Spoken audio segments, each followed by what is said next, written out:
साथीहरू नमस्कार। आज मैले फेरि थोरै मुलाको अचार बनाएको छु। यो मुलाको अचार चाहिँ छिट्टो 2 दिनमै खान हुने गरी तयार गरेको छु। यसमा खासै त्यस्तो मसला मैले केही पनि हालेको छुइनँ। थोरै सर्स्युको धुलो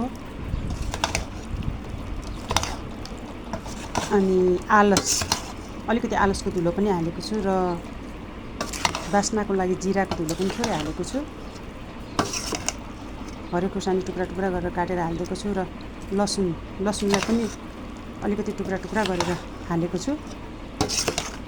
हेर्नु त साथीहरू, कस्तो अहिले नै खानु हुने जस्तो हेर्दै खाउँ लागिसक्यो। आफैले बनाएको आफैलाई खाउँ लागिसक्यो। कस्तो राम्रो देखिएको छ।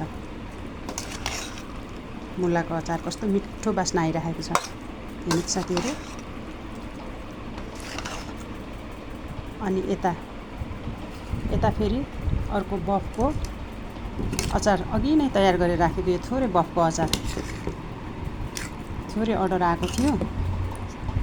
बिहानै बनाएर तयार गरेर यतिकै राखेको छु। अब म यसलाई बयममा सिसामा हाल्छु।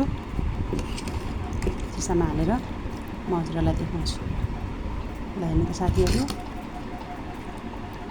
बफको अचार पनि कस्तो हेर्दै खाउँ लाग्ने भएको छ।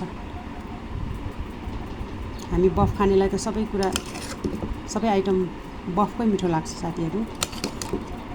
बफ नखानेले चिकन मटन खानुहुन्छ, तर बफ खानेलाई चाहिँ बफ नै मिठो लाग्छ। छोइला होस् सिकुटी, यो अचार बफमै कस्तो टेस्टी हुन्छ। ल हेर्नुहोस् त साथीहरू, मेरो अचार तयार भयो आजको। ल हेर्नुहोस् त,